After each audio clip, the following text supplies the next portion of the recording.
Live from New York, this is WIUR Radio.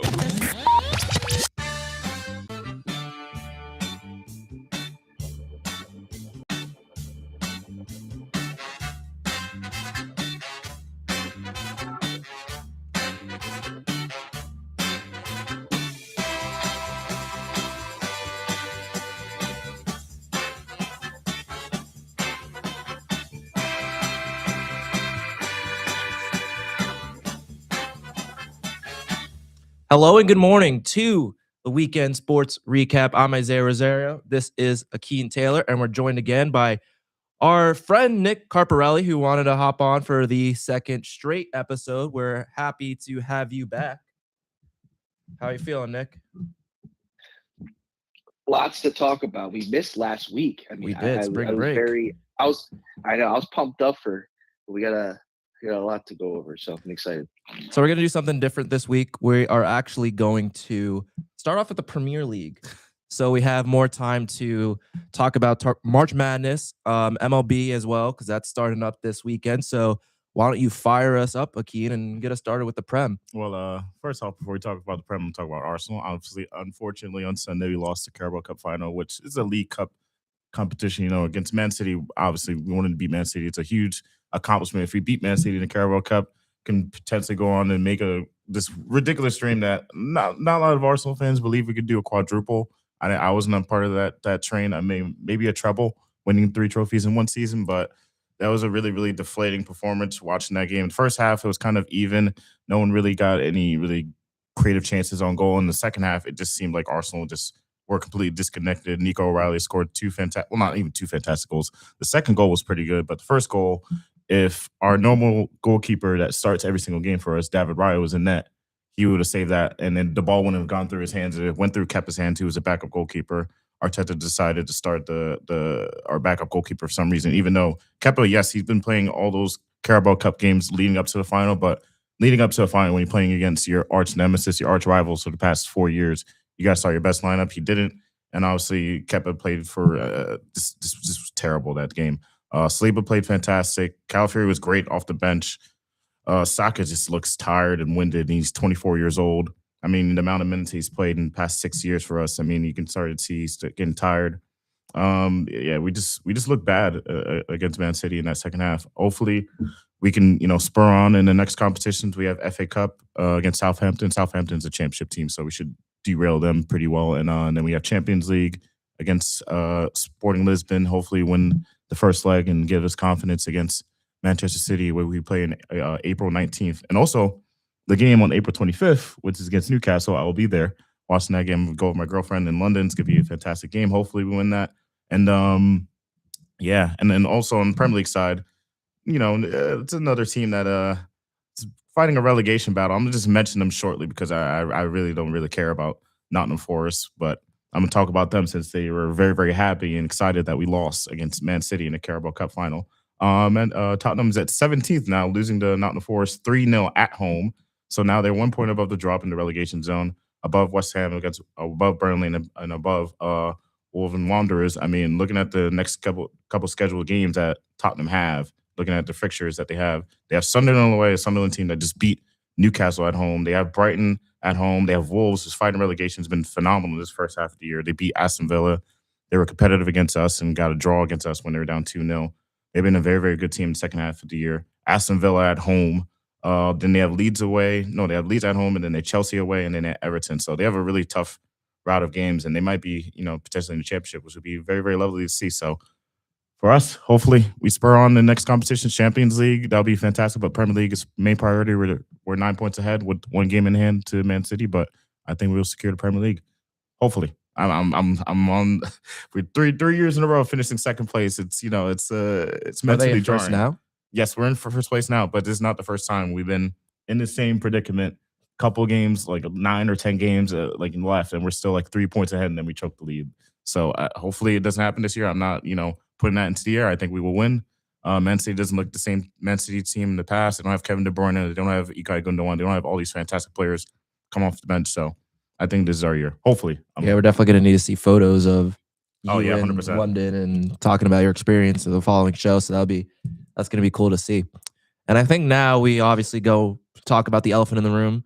The round of 32 in March Madness. What a weekend, I would say. I mean, obviously, we're going to try to stick to the round of 32. The round of 64 is a little bit outdated. If we talk about certain teams who played in the round of 32, we could talk about their round of 64 performance. But I think just due to timeliness and making sure that everything's up to date, keeping you guys up to date with what's going on in March Madness and college basketball. Round of 32 took place this weekend. I think 2 games were possibly games of the year, so candidates at least, or games of the tournament. I think one of them has got to be St. John's beating Kansas at the buzzer. It looked like St. John's honestly was going to take away that game very handily. They looked like the better team throughout 90% of the game or 85% of the game. But their offense was atrocious. I mean, both teams' offenses. That was not a fun game to watch up until the last 7 minutes of that game. I mean, that was just boring basketball. I was watching it myself, and I was just like, what is this? Yeah, it was very, very slow pace. I mean, St. John's is one of the better defenses in the country, but again, that, how do you play that bad offensively? Them and Kansas, it was just not a good game to watch. I mean, until those, like I said, that final 5 minutes, or 7 minutes at least, you're not having a good time watching this game. What did you think of the game, Nick? It was in our notes. I literally had to write onions because that's just how I describe that game. I wish Bill Rafter was calling this game. Oh, that would be fantastic. Because it was just been onions, double order, the whole nine. But yeah, to your point, it was definitely a very interesting game. I wouldn't have called it ugly just because that's the kind of game St. John's wants to play. They don't like the pretty games. They want to beat you down on defense with their full court press. That's kind of their style of play. And it was just weird. Like you said, the last 7 minutes is when both teams really picked it up offensively. It was just so entertaining to watch because you're on the edge of your seat. Mm-hmm. The hype of it with both coaches being Hall of Fame coaches, and neither team really made a mistake. The only thing I will say is to go in further is the last 12 seconds, right? That Kansas had only 2 team fouls, so they had 4 fouls to give. And so everybody knew that they're going to foul. But in some way, I thought they could have executed that strategy a little bit better to where the first 2 fouls they gave up, they fouled St. John's right away to where not a lot of time went off the clock. To where it's you got to let them take a dribble or get as much time off the clock as you can and then foul. Because then you left them 3 point whatever seconds left. Yeah, it was a lot of time easily to go up the court. And clearly it was enough time. So it was just a very entertaining game to watch, an interesting game. What do you think, Akeem? What was your thoughts about that game? Obviously, I'm not really much of a favor of St. John's. I favor UConn, but UConn won ugly as well. So, yeah, like you said, it's just Big East basketball. They're very, very good defensive teams. The efficiency from 3 was very, very poor. I mean, I'm looking at the stats. They shot 35 threes, only made 11, which is insane. But St. John's, they're a good squad. I don't know how far they'll make it. They'll get past, I think, in Sweet 16, but I don't know. I'm on still on probably the bandwagon of UConn right now. Even though Florida, another team that I've picked to make to the Final Four, potentially win it all, they lost to Iowa this game that we talk about soon. Yeah, I mean, I don't know if St. John's, obviously they want to play that gritty style of defense, but will it match up against a Duke? It's going to be close. The spread is, I think, around 7.5 or 6.5 they're projected to win by. But I don't know if that, with how they play it, I don't think they're going to beat Duke, but they got to step up offensively. Mitchell can't be dropping 8 points. Obviously, it was a double-double. You got to have him, obviously, shooting the ball well. Sellers has got to be better. He's got to take more shots. I mean, those are a couple guys on that team who could have done a little bit more offensively. Because obviously, I mean, I think besides Zuby and Bryce, that game was easily in the reach of Kansas. Yeah. If it wasn't for those 2 players, it could easily went in Kansas's favor. I mean, Zuby, when playing the insane defense like he always does every game, and Defensive Player of the Year in the Big East. I mean, it's Bryce Hopkins was the player. Bryce Hopkins was the player of the game. Oh, 100%. He was 6 and 9 from 3. 6 threes, 6 threes. Which saved and again, diehard Providence fan. I know we'll talk about Providence in a little bit, but like I haven't seen him make 6 threes in a month, and then he makes 6 in a game. So he propelled their team big time, because you take his numbers out of the game and their shooting percentage is at a bad low. Like, we forget St. John's one time against UConn scored 40 points in a game. Like, that's hard to do. Yeah. and so, it's just, and of course it's March, getting hot at the right time, and the best team doesn't always win. And I just think St. John's is riding the high. And plus, St. John's and Duke, very different styles of play. Very. So John it's Shire just needs to very figure out different. the coaching, because he's always been flawed with his coaching the last 2 years, I think, when it comes to coaching in these big moments. So we got to really see who John Shire is. This is going to be the biggest test that Duke has had up to this point, I think, obviously in the tournament, but I think for a few months, it's going to be the biggest test, obviously facing against an elite coach and Rick Pitino, who knows his stuff and will potentially outcoach you. It's just going to be a matter of who's good. He's going to outcoach you.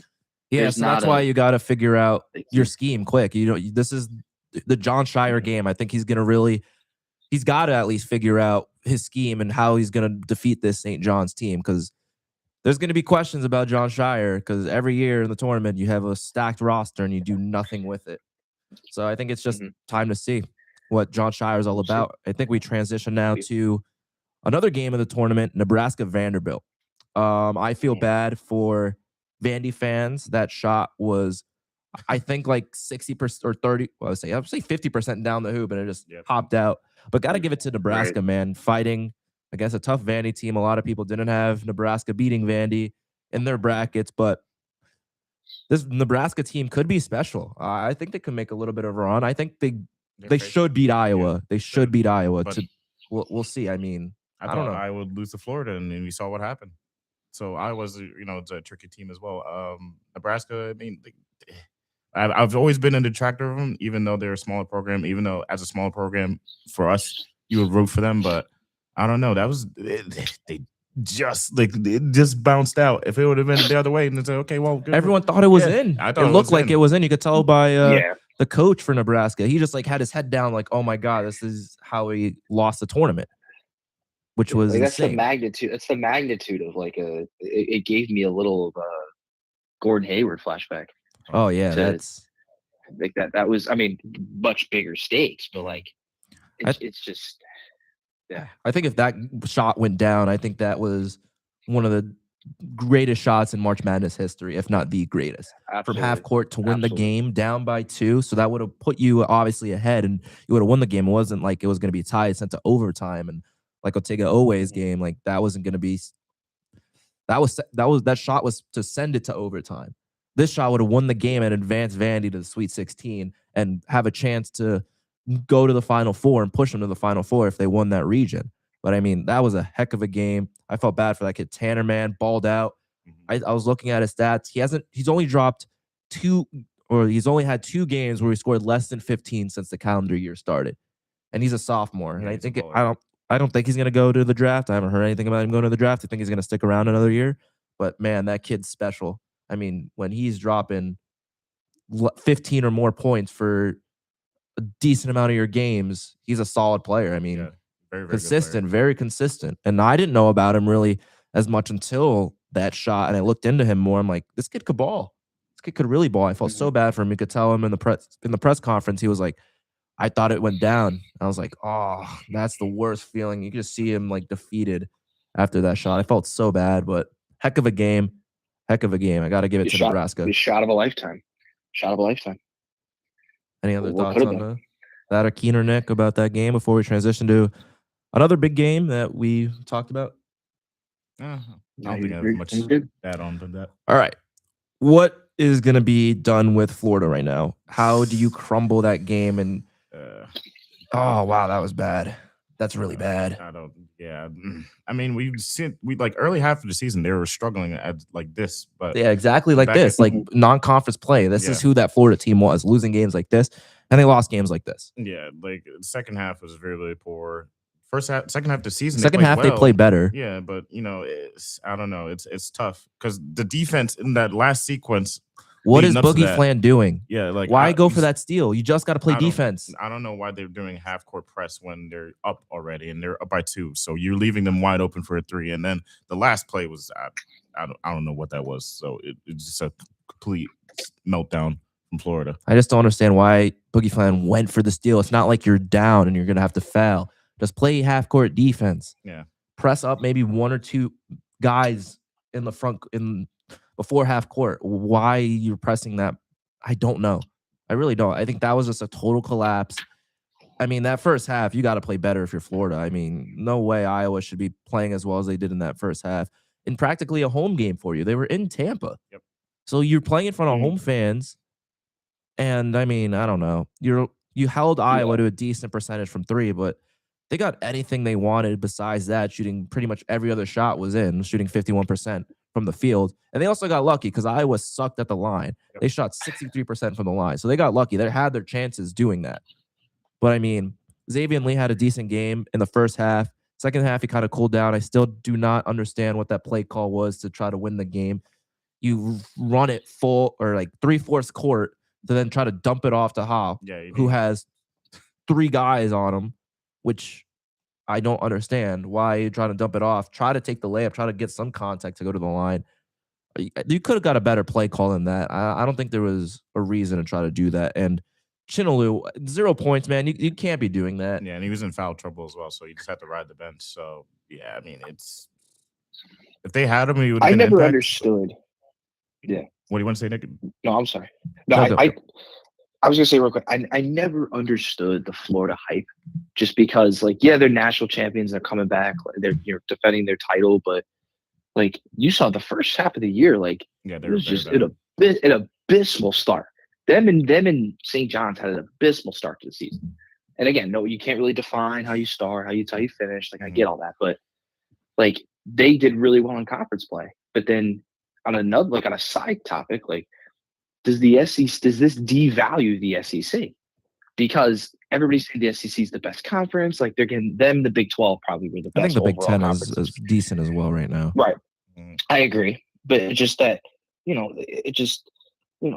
the number 1 seed and you're quote unquote in the best conference. Like, don't matter how you lose, it's unacceptable because it just devalues everything. And I'm an anti-SEC guy, so I just think that they're overhyped in a lot of things. And if you look at the teams that are in right now in the SEC, Arkansas and Texas, I think they're both going to lose. And Tennessee and Texas, Arkansas, they're going to get smacked by Arizona. I would think. You don't think so? Whoa. That 19-year-old Slow your roll. Darius Acuff? I don't know. We'll talk about it, but We'll talk about that. Yeah, I don't know about Texas is such an anomaly. Like I don't know. Like that's what we'll get into. We'll get into them later. I think with our questions are Cinderella's dead. But yeah, I don't know. Arkansas. Again, it was tough. Darius Acuff. Well, we'll get into that game now since we brought it up. Yeah. They barely scratched by High Point. I mean, it was that Cinderella, obviously, that they were. And I also got to give a shout out to that kid Martin, who's an absolute dog. I don't know if you guys fully watched the game or not, but in my opinion, that kid Martin, I think he is the quickest basketball player I've ever seen in my life. Quickest ever.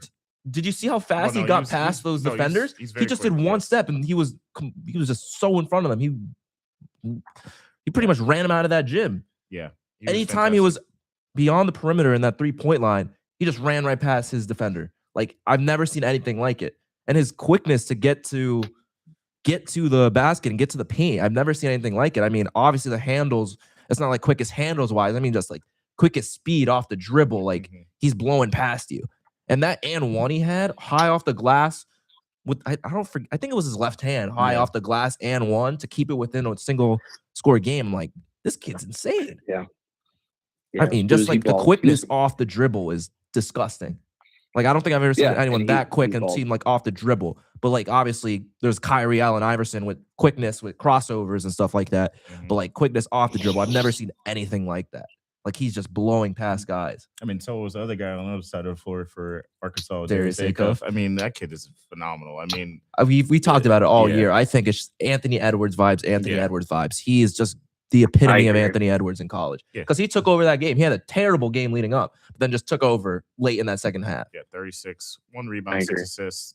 I mean, fantastic player. I mean, his potential is through the roof. I can see why people are saying he's definitely probably the best college player that Calipari has had guard wise. I'd say, in my opinion, he still had like Anthony Davis, John Wall, Devin Booker. Like you're having a long list of players to compare him to, but he's absolutely fantastic. I mean, every single game for the past, I would say for the past month, he's like, I think he's averaging 30, if I'm not mistaken, almost 30 points per game. I mean, he's been fantastic. You saw against High Point, 36 points. You saw against Hawaii, he had 24 points. The Vanderbilt game, SEC tournament, double-double, 30 points, 24, 37, 28. I mean, he's absolutely fantastic. Yeah, he's a great player. I mean, he just takes over games when he wants to, and he could cause Arizona problems, at least in the front court. But I mean, that front court game or no, yeah, front court, no, backcourt. Yeah, backcourt. Sorry. But Malik Thomas next to him as well. He's a really, really good player. Billy Richmond, fantastic athlete. Ewing, Trayvon Brazile is like a freak of nature. I don't know how they got him. He was, I think he was a former Kentucky player, and then obviously Calipari brought him to Arkansas. But his potential is through the roof. I mean, you talk about like 6'10" wing that can jump over you, that can defend everybody and shoot threes. Like he's a unique player. I feel like that's probably going to be the X factor for them against Arizona. Having that elite wing alongside you have, like I said, Malik Thomas and then Darius Acuff. Arizona, like they're a very, very tough team to beat. Kopete just come back. Pete, Brandon Burries. Yeah, Brandon Burries, Kopete, Like that. Krivas. Like they have Burries versus Acuff is going to be a fun game to watch. If Brandon Burries turns it up, yes, it will be. I mean, a popcorn. I mean, it's show. also going to It'll be a like show. him or Pete could just go off, or Jaden Bradley. Yeah, So they have room to spread the wealth. And that's the one thing I'm a little bit concerned about with Arkansas. Do they have the room to spread the wealth? Obviously, yes, they have Malik Thomas, they have Trayvon Brazile, and Billy Richmond, but they're going to put all their chips into stopping Darius Acuff, because I think if you stop Acuff, you have a really good chance to win that game. You'll double him any chance he gets or any chance he gets the ball, because he's the number one scorer on that team. But the question is with Arizona, they don't have that number one. They have 3 or 4 guys that can be that number one, but so does Arkansas. They have a few guys that can be that number one, but it's clearly Darius's team. Yep. So you find chips into stopping that. Same thing we had conversations with DiBentanza. You find a way to stop DiBentanza, you're winning that game. But again, I mean, it's up in the air. It's gonna be. I don't know if it's gonna be close. I mean, I don't know. I think Arizona, they've played well all year. I just don't think it ends here. I really don't. I think it'll be close, honestly. I think it will be, honestly. Because like you said, they do have a bunch of players, but they don't have that de facto guy that can just drop like for like Arkansas. Like if need be, we've seen it this year with Darius Acuff. If they need him to drop 50 points, he will drop 50 points. I don't know. But is it going to be enough? Like, look at DiBentanza that's versus true. Texas. Is it going to be enough? Because the role players don't do anything else. Yeah, that's true. But like Arizona, I mean, like we said before, they're so good. I think there's just the depth is going to hurt them. Yeah, Del Orso, Karchenkov, Awaka, P, Krivas, Bradley, Burries. Like it's a very, very, very deep team. So I think that could wrap up for the round of 32. I don't think there was any other crazy games for the round of 32 that we want to talk about. Maybe UConn didn't look the cleanest, but cleaned it up in the second half. I think they'll be fine. I was more or less interested just that the coach, like, first of all, Mick Cronin and the crash out guys, Dan Hurley. Oh, the crash out guys. First off, Mick Cronin gets teed up for nothing. For clapping. Yeah, that was ridiculous. For nothing. And it's like, we can't clap anymore. Like, to me, like, again, there's probably something. Maybe he said he definitely had to say something. I don't think supposed to say. Yeah. But like, I don't know if you guys saw it, but he got the tee, and then there's a wide ankle, and Hurley like pumps his fist and gets excited when Cronin gets teed up, and I'm like, this guy's a psychotic. Like, holy cow! My favorite clip of that game was seeing when you have Cronin and then you got Hurley.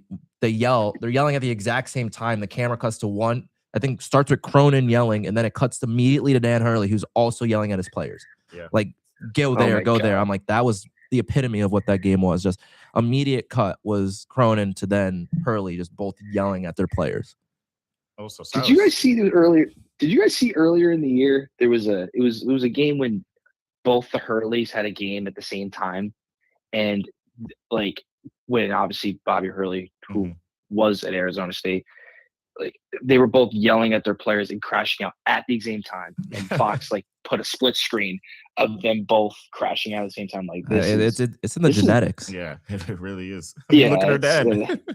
Yeah. oh my God. Yeah, that's another thing. But Another thing I also was Yeah. looking at our itinerary that I want to get your guys' opinion on. Does Gonzaga need to move on from Mark Few? absolutely not. No. Absolutely not. He's the reason why they No. get all these top recruits, even if. But they some of the- haven't yeah. done anything. But I mean, It's every year it's failed in March Madness. Ever since that Jalen Suggs to get that to that Natty, he hasn't done anything. Or even before that, his resume isn't. It's solid, getting to the tournament every year, but like, is it like enough? Like with the talent that you're bringing in, you're number 3 seed losing to an 11 Texas. Obviously, they're not like a terrible team. That Texas has a great roster. Just a very underwhelming year for them, Season. but Yeah. I don't know, man. You got to get over that hump at some point, and he just hasn't gotten over that hump. maybe just trying to go He's to the not- transfer portal. Probably that's another. Like you talk about Tyler Tanner. Maybe you can try and encourage him to come to Gonzaga. Maybe you can try. I and don't get think some you're other leaving players. that Vandy situation. But you never know. If we've seen recently, if Yeah, you give never them know. Right, yeah, if you give them the right money, they'll leave. That's That's part the of the thing. NIL. It doesn't matter. Literally, if you talk about NIL, there's a couple points I want to make. Remember when Miami went to the Final Four, Yeah. right? And then that next year they were god awful because everybody left. Yep. Everybody's and in old school college basketball, nobody would leave because you just went to a Final Four. It's like, oh, we're gonna do it again, and that. But no, everybody's looking for the money and whatnot. But to your original question about Mark Few, he is Gonzaga basketball. Basically. That's the guy that's grandfathered in. That's not going anywhere. Okay, if it is, it's because he wants to retire or he would go somewhere else, right? And plus, Gonzaga's moving to the Pac-12 next year, so you're gonna now. So now their revenue generation is gonna increase, right? You're gonna be in a better league, Mhm. and you know what I'm saying? And Yeah. so that could maybe make some things. Who knows? But you can't fault a coach for winning 30 games every season. Yeah, but it's just a It's matter of hard. like getting over that hump. I mean, he's been to the Final Four. Yeah. Looking at his coaching resume on Sports Reference, he's only been in the Final Four twice in his entire coaching Mhm. career, but he's been to the tournament every single year, but only been in the Final Four twice. I mean, And is that Gonzaga really a bad has thing? the best mid-major in the country, if you want to even call him a mid-major, right? And they have the Mm, talent of a mm. Power 5 conference, or Yeah. I guess now Power 5. It Yeah. used to be Power 4, but Mhm. to only go to the tournament or go to the Final Four twice, and the one year was Jalen Suggs just saved your, I guess, season, Mhm. and then get Yeah. smacked by Baylor to win in the title game. Like, Yeah, I mean, I don't know. nobody I mean, you beat get to that the Baylor team. tournament, yes, don't get me wrong. But it's the same thing as like here with Iona. We've been known to get to the tournament, and obviously getting to the tournament for mid-majors is a lot different than getting to the tournament for a Gonzaga. But we have no issue sometimes with getting rid of coaches if they aren't up to par, right? I've obviously Tobin was 1 game away from getting to the tournament, but had 2 mediocre seasons, Yep. and we had to let him go. I mean, looking even before that, we had I forgot who the coach was. Let me see. He was also getting to the tournament year in and year out. Iona used to be one of the premier what is it? Coaching staff history, sorry. What was one of the premier Stepping stones. stepping stones in Yep. March Madness, right? We had Tim Clues, 9 seasons. He played phenomenal, got us to the tournament quite a bit. And then unfortunately, it didn't work out with Tobin, right? 0 Mhm, tournament mhm. appearances, and we had to let him go. I think it should be even more of a reason to get rid of a Mark Few Mhm. if you're at that high of a stepping stone. It's not like Gonzaga doesn't have the facilities to make their players the best that they can be.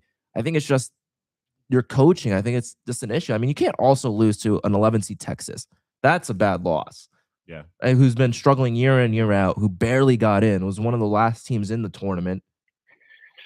I mean, yes, they bring in great players, but something's got to change. You gotta at least get to the Final Four every 3 years or something. It can't be like a 7-year gap. I see getting what to you're the Final saying. Four, I see what you're saying. or a 3-year No, gap I it was see what here. you're saying. Yeah, I get that. It's just I mean, he's a great coach. Don't get me about- wrong. Someone's gonna pick him up, or Yeah. I think if they do let him go, I think he is getting up there in age. I think it might be time to call it. If they do let you go He's- and you he- retire. yeah. Yeah, I don't think he's just. And I get your point. Like, if he was, 10 or 15 years younger, then sure. But Gonzaga, again, like you said, the league that they're in, that they're essentially a mid-major, right? Then they're that good every single season. They play a unreal non-conference every season, so they play good quality teams, and they still win 30 games. And so it's like, but also, is success always defined by Final Fours and championships? You see what I'm Yes. saying? And that's the point. And what I'm saying is like, Consistency. should they've done better? Should they've done better? Yes. But you just said consistency, making the tournament every year. And again, I'm not a big Bruce Pearl fan, but he made a comment that was actually really, really good. Is that I think success. Everybody was like, "Oh, you lose a bad game in the tournament, and the season's a failure." It's like it's one game. Yeah. Like you could have lost that game in November, but nobody's gonna remember it. Mhm. So it's a whole season of grind and games and whatnot. And they just grind.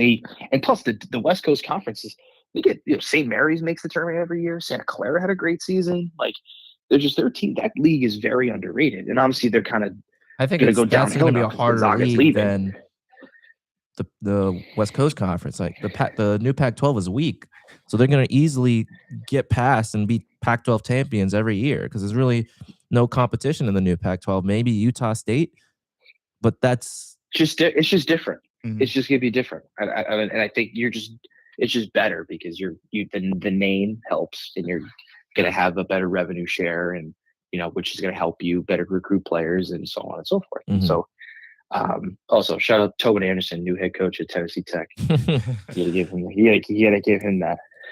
So we have But, about anyway. 20 minutes left, so I think we should kind of do a little bit of a speed run here.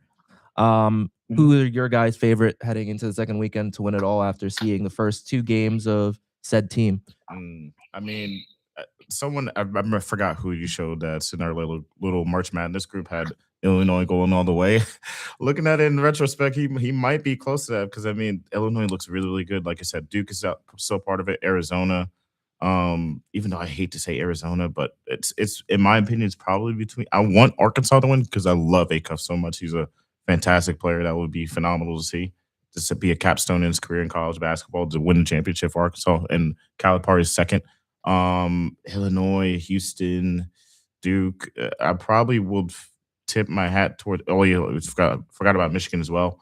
Iowa State shoots the lights out though too. So Yeah, I think I'm gonna have to go with whoever comes out of that Midwest Yeah. region right now. They've Yeah. looked the least flawed. I mean, it's gonna be I think Michigan or Ohio State. The question is for Michigan, are they gonna be able to stop that Alabama offense who went ballistic this weekend? So we'll see. I mean, I think it's whoever's coming out of that Midwest. What do you think, Nick? Yeah, I'm very high on Michigan. I said in the beginning of the year with a couple of my buddies was like, I think Michigan in the field. And, obviously the season plays out and, stuff happens, but they're just the most balanced team. And they're And also they can fully beat healthy. you. They can play fully healthy. Dusty May is an incredible coach. And so you check all the boxes. They can play different styles of game. They could get dirt. They could get down and dirty on defense. They could shoot the ball well if they need to. Like they play different styles of game so they can adapt to different styles and different teams. And that region is like Iowa State's solid, but like they had the easiest draw. Oh, 100%. Like, The in Midwest my opinion. Midwest and South was pretty weak. yeah, Kentucky and Tennessee State, and now they beat Tennessee. They're pretty much a lock to beat Tennessee, even though Tennessee is okay. But Yeah. no. Bama's gonna be tough, but It's just their I don't know. offense has been phenomenal. I mean, they just figure out a way to kind of slow them down enough. And I don't know if Bama has enough defense to they stop don't have any Michigan. defense, but They're one of the worst ranked And you defenses forget. left. No, I know. And you forget that their 2 guard is, Yeah, playing suspended 'cause- for Yeah, it's just- undisclosed reasons. I don't know if we could say on the show. Yeah. I mean, was it released? Was it released? I have zero clue. I was it haven't seen released? I mean, it updates. was like why he got, but I just don't know if obviously we could say specific because of Anyway, the he's word. not. Anyway, He's not playing. He's suspended. He's the not playing. year. So yeah, we'll go over. I think that We'll go Yeah, over and but, see, and hopefully next week we'll see how these picks were, and because we have the I'm Sweet with 16 and the Michigan. Elite 8. Yeah, I think Michigan is probably the best bet right now. Yeah, Michigan Yeah. or like we said, Arizona, Yeah. because how deep they are. But I probably favored slightly towards Arizona. All right. Mhm. And then we'll go over All right. quickly some coaching hires. Providence hiring UCF head coach Brian Hodgson. Jerry McNamara to Syracuse, Randy Bennett hired by Arizona State, Gerard Calhoun to Cincinnati. I think those last three that I just mentioned, I don't know if that's going to have a big impact, at least in year one. Arizona State was never really solid this year. Cincinnati, very underwhelming this year as well. Jerry McNamara to Q's, obviously that's pretty cool. His alma mater was there under Boeheim, left to come to Siena, and then found his way back. I think it was pretty much a lock once the UCF head coach decided to choose Providence. But what did you think quickly on one of those signings? I think the best one potentially could be Providence hiring the UCF coach, Brian Hodgson, who's obviously Providence didn't have the best of years. So hopefully he could bring some of that success he brought over with UCF. I know, Nick, you're a Providence fan. If you want to quickly get into it. Yeah, I'm excited. Obviously, I'm ecstatic. I think it was everybody kind of knew, like, once it found out that he turned down the Syracuse job, and to me it was like, okay, this guy really, really wants to be here. And there's some jobs where guys use it as stepping stones, and you can kind of tell when you're there, but like, he really, really wants to be there, and and he's going to bring a very different type of energy that it needs, because the school itself is very gritty and just very down in the trenches type of school. And he embodies that mentality, because I saw an interview, I think it was on the Field of 68, where that he was being interviewed while he was going on his run with USF, and you could tell, like, this is the guy, like, this has to work, and it's just going to be, and I'm just really, really excited. And it seems like the guy that was like needed for that program, because it needs a full 180 just from a culture perspective, and and just everything else. So I think they got that right for sure. Yeah, I think it's definitely one of the best hires. Now, we're getting close to 17 minutes, so we still got a few things to talk about. Quickly, KD passing MJ in the scoring to transition quickly to the NBA. It was a quieter week in NBA. Obviously, the big news of the week was Cade Cunningham going down for 2 weeks with the collapsed lung. Will it affect the Pistons? I think bullet point 1 and 2 in our itinerary here kind of conjoin. How much does it affect the Pistons? I don't think it did, because they just defeated the Lakers yesterday via game winner from an Iona partial alum, Denise Jenkins, game winner. The last shot was a little bit skeptical from Luka, just try to do ISO, didn't really work out. No ball movement with plenty of time left on the clock. It was a weaker week, obviously, in NBA, but I think it's obviously very cool seeing KD pass MJ in scoring, one of the most underrated scorers of our generation, because when you think of numbers, when statistic-wise, you don't really think of KD. But you obviously think of skill set, you think of KD. So it's pretty cool to see him pass MJ, and especially Thompson with the game winner to be the cherry on top of that night was pretty cool. I think right now it's pretty much the same as what we talked about last week. There was really nothing too crazy. Thunder and Spurs obviously clinched. I don't think anyone's clinched yet in the East. But yeah, anything that you've seen this week from NBA, Nick or Akeem? It's been obviously a little bit of a quieter week. Yeah, it's been quite quiet, but obviously we talk about the Lakers before that loss, even though we both kind of pegged them to beat a Cade Cunningham-less Pistons, but they've looked fantastic. The Lakers are they're an interesting team. They won nine straight before that game, so they're solid. Luka's been playing insane ball, averaging 40 over the last week. MVP level, which that's another conversation we bring up. MVP level, who's going to win MVP potentially? I think he's definitely probably the front runner with that massive run. Like, looking at the teams that they beat the Magic, they beat the Heat, they beat the Rockets back to back, they beat the Nuggets, beat the Bulls, beat the Timberwolves, and thrashed the Knicks. They beat some really, really good teams on that run, and I just feel like with the way he's playing, if they win, they're on pace for maybe 55 wins and getting the top 3 seed in the West. He could potentially win an MVP, because with Wembanyama has been in and out for half the year. The NBA doesn't really like to give it to back-to-back MVP winners if they're not really favorable in the media like Shea is. Cade's now went down, so that pretty much kind of shoehorns maybe Luka to get his MVP this year. What do you guys think? I don't know. I think Shea is still favorited to win MVP. Let me see. MVP NBA odds. I think he is still number one. I'm with you. Yeah, I think. Shea's it's for how much I don't like him. I think he's still number one. Yeah, I think Shea's the quote unquote correct pick if you want to go that far. But I know the NBA doesn't like giving, back-to-backs because they want to spread the wealth and everything like that. But I think unless something dramatic happens in the next couple of weeks as the season winds down, Yeah, Lucas project is like fifth right now, right behind and plus Shea, you Jokic, gotta Wemby, give Cade. and plus you got to give the credit, like the Thunder are the best team in the league, so you can't discredit that either. But we'll see. I think, and what you were saying earlier about the Cade injury, like first of all praise to him because it's a scary injury in its own right. But it just, the Pistons have been playing well, so they're a good team. And obviously, I think if they're playing well now, then once they get him back, they're going to be even scarier because the East is like. And Isaiah, I know your Celtics are making some noise, but it's a week. It's a top three between the Cavs, Pistons, Knicks, and Celtics. Those are the top three teams. Whatever team is going to be better in the playoffs is going to win. I don't think we can go. It can all go either way. Yeah, it can go either way. And I'm just we'll see. And I'm high on the Knicks, and we'll see how it all plays out. But I think it's gonna be super exciting to watch, and see what comes from in the playoffs.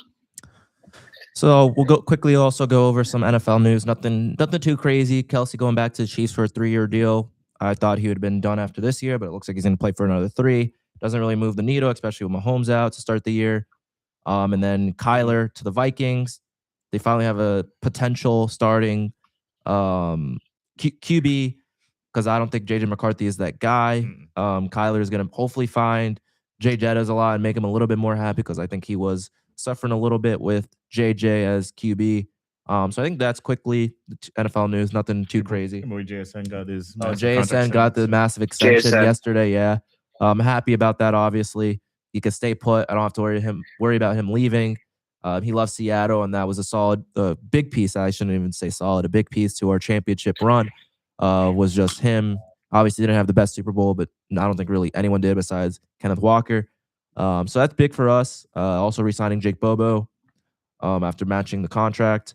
So I think that's pretty much it for the NFL. Now we have about 10-ish minutes to go over MLB since it is starting this weekend and obviously starting tomorrow, specifically with the New York Yankees facing off against San Francisco Giants on Netflix. On Netflix, why? I don't know. That's crazy. But again, another big piece of MLB news. Spencer Strider will begin the season on the IL with a strained oblique.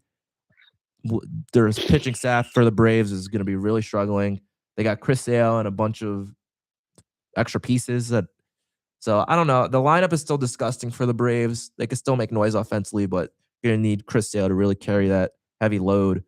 But again, he can only do so much in one game. It's going to be rough for the Braves. And we could go in quickly into our division predictions, and we'll maybe look back on it when we get back for the next semester, who was right and who was wrong. So we can start off with the AL. Who do you guys have winning the AL East, Central, and then West? We'll start off with you, Akeem. The East, I mean, it's really, really tough. Obviously, we're favored. Be careful. Yeah, I know. It's like it's either like we win the division or we get blown out, and then somehow the Red Sox or Rays win it. And obviously, the Blue Jays are still very, very good, and they improved, honestly. So I'll probably favor the Blue Jays. I'll favor the Blue Jays, honestly, to win that division. Central, it's usually the Guardians or the Twins, so one of those two. But the Tigers have been great with Screwball, so I might favor the Tigers. AL West, I would say Astros or the Mariners, one of those two. I'll probably favor the Mariners. They have a stronger roster. NL, obviously Braves, Mets, Phillies. That's a really tough division. I mean, it's always tough between those three teams. I'm not gonna pick the Mets because I just don't like the Mets. Obviously, so I'll pick the Phillies. Unfortunately, actually, no, I'll pick the Braves. Actually, like you said, they have a good offense. They're Spencer Strider. Cubs in that Central Division, I think they win it again. And then the NL West, I would say obviously the Dodgers, Padres are the main favorites. So obviously the Dodgers again. Unfortunately, they're gonna probably win 110 games this season with that roster. So yeah. How about you, Nick? Hey, to quickly run down the line. AL East. I mean, obviously, we're all Yankee fans here, so I think it's like I want to say them, and I will say them simply because they have I think because if I go back the last 3 years, Like 3 years ago, right, you had the hype of Soto, so you had all that roaming. Last year, you had like the revenge year because you kind of try to make up for losing Soto.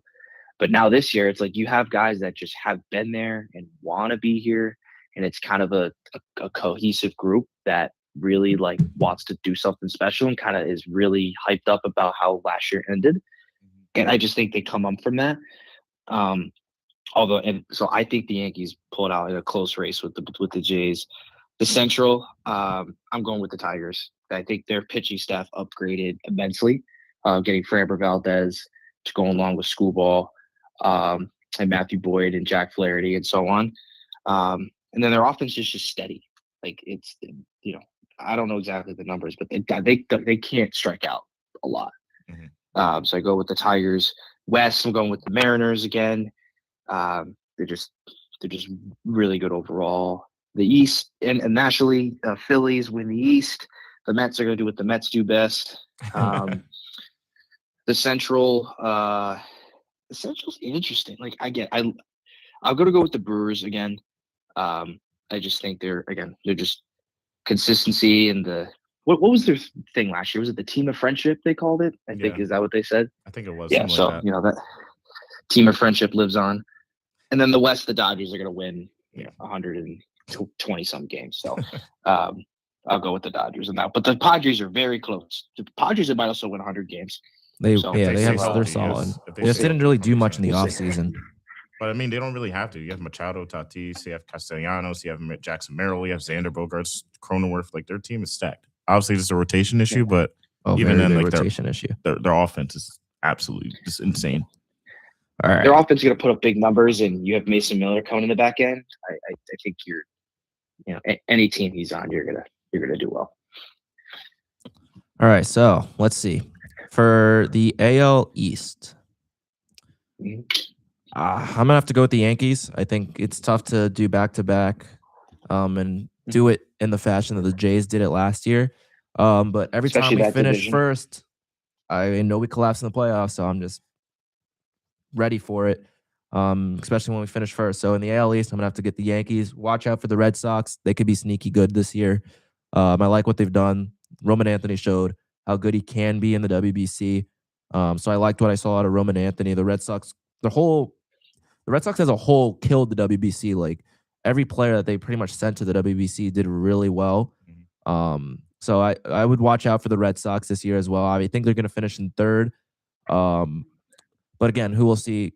Time will tell. But I think the thing that with the Yankees that's going to push them over the top is the rotation. When healthy, is going to be one of the best rotations in the MLB with Garrett Cole leading it off, and then Fried, Rodon, Schlittler, potentially Ryan Weathers, who I could see being moved at the deadline for a better piece once they see their flaws. So give me the Yankees in the AL East.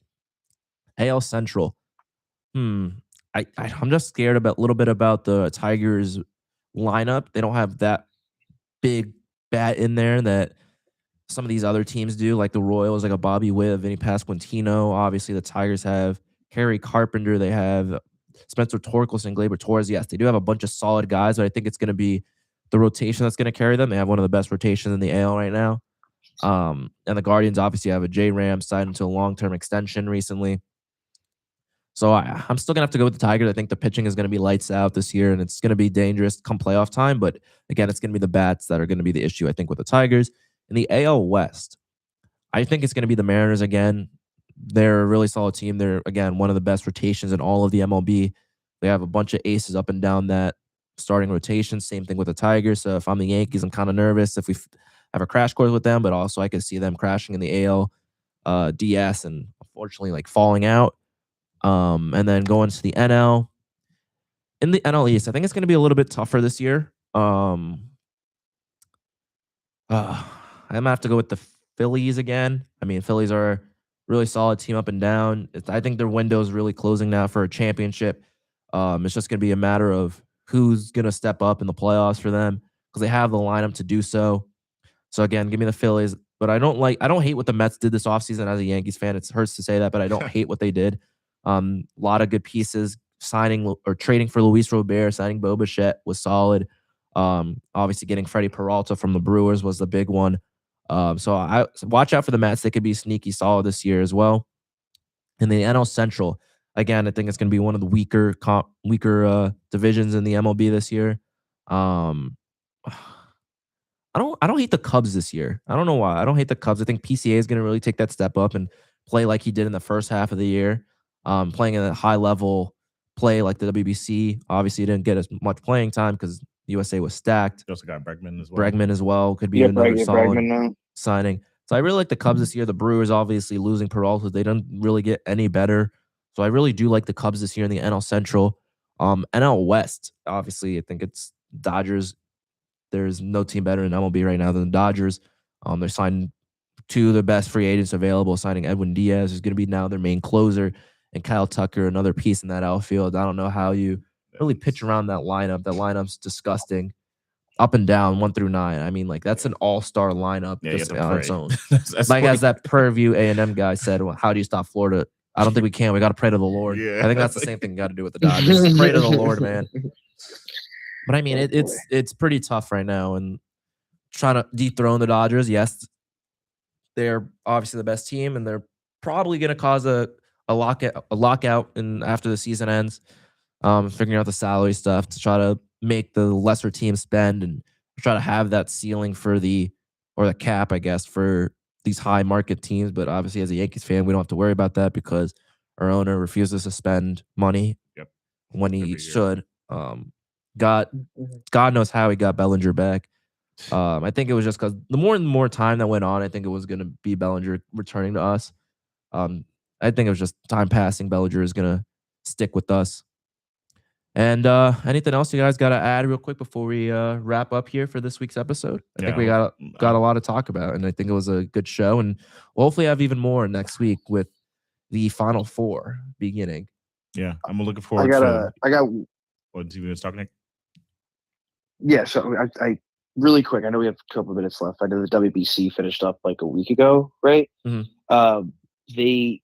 And obviously a great tournament overall. But the one thing I really want to ask you guys about, hear your opinion on, is the management of Team USA's players, and just is the passion of Team USA for this not on par? Yeah, I don't think it was ever on par. We saw the most emotion when Bryce Harper hit that home run to tie it, and then that was obviously forgotten once Gino had his game-winning hit. But I don't know. I don't think the passion's there year in and year out. But I mean, it should show. Hopefully, it looked like they had fun in the tournament, but I got to see a little bit more out of Team USA. Unfortunately. Mm-hmm. Yeah, and they talk about moving the tournament to later in the year to fixing this, fixing that. It's like, yeah, it's tough. I don't know. Yeah, it is. It's very interesting stuff. Well, thank you again, Nick, for joining us. It's always a pleasure having you on. And thank you for everyone who tuned in to this week's episode of the Weekend Sports Recap. I'm Isaiah Rosario, joined by Keen Taylor. Thank you guys for tuning in. And same place, same time next week at 9 a.m. here at the WIUR studios at Iona University.